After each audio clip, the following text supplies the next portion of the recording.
Hi, I'm Dr. Lana Denny, Bulletproof Babes, and today I'm going to show you how to find hidden cameras with your phone. I'm going to show you 3 different ways to do it. First of all, how ubiquitous are hidden cameras?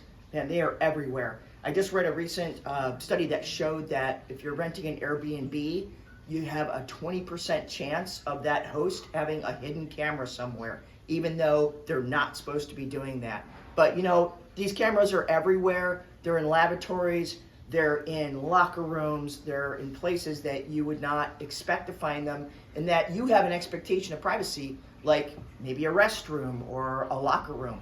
And it can be a real problem, especially if you have children, right? You do not want them being filmed. I had many attorneys tell me when they're in big cases against an entity that has a lot of money, like a big corporation, and there's millions of dollars at stake, and their reputation, that these companies will do anything to get the edge in that lawsuit, in that litigation. And so, legal or illegal. So anyway, we don't want to be filmed when we're expecting privacy. So let's get right to it. And first of all, these cameras have gotten smaller, inexpensive, and more sophisticated. I mean, you can buy them on Amazon and you will never see them with the human eye because they're just that good now. I mean, they could be the head of a pin, and it'll be really common places for them are smoke alarms, clocks, mirrors that are like one-way mirrors and the camera's behind it. You know, they're everywhere. So how are we going to find these things? So technique number 1 is that you're going to take your phone and you're going to turn on your camera. So you can turn on your camera and you're going to turn off the lights. So a funny thing about cameras is that they emit a frequency of light that our eyes cannot see. It's an infrared frequency. But guess what?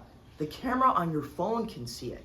So you can push your camera and go around and see if anything glows white or is blinking. Now, if you want to try this at home, you can try this with your TV remote because it does the same thing.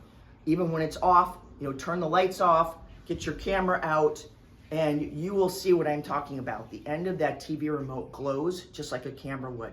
And here's a pro tip: if you have an iPhone, the front camera is much more sensitive to the infrared than the back camera.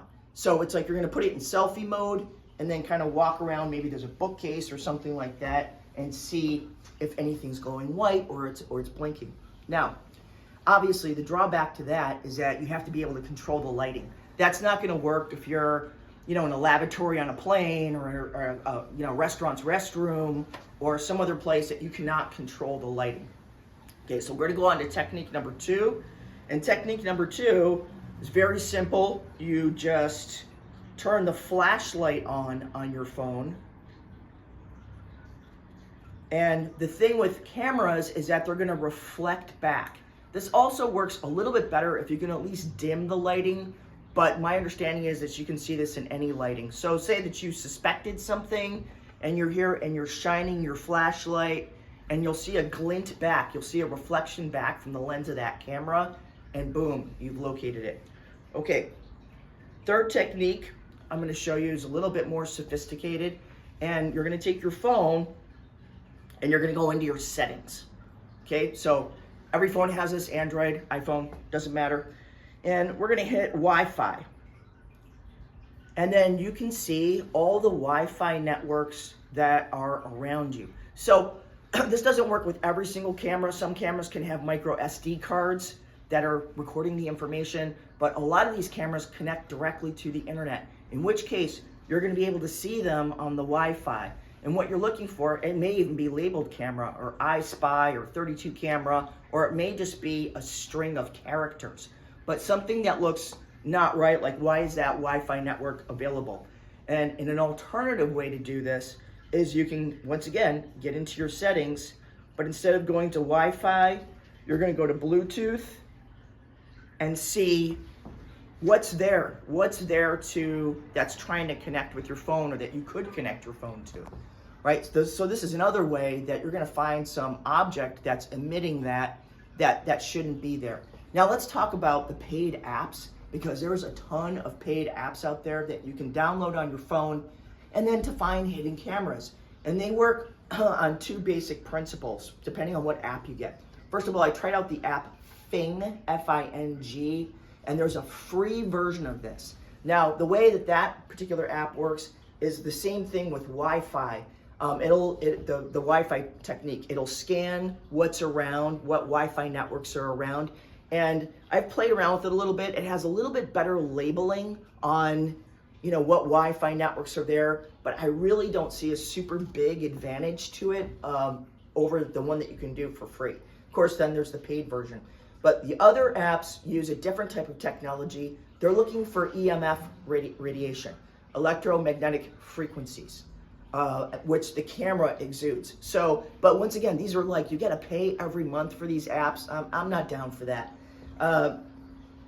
So I haven't tried this out, but I remember a few years back, one of my electrician friends had given me an EMF reader. It was just a little thing like this that showed, you can just go around your home and see what appliances, how much EMF each appliance radiated. And I don't see why that would not work for cameras, since they do emit an EMF frequency. So I would recommend doing that before you go ahead and pay for an app.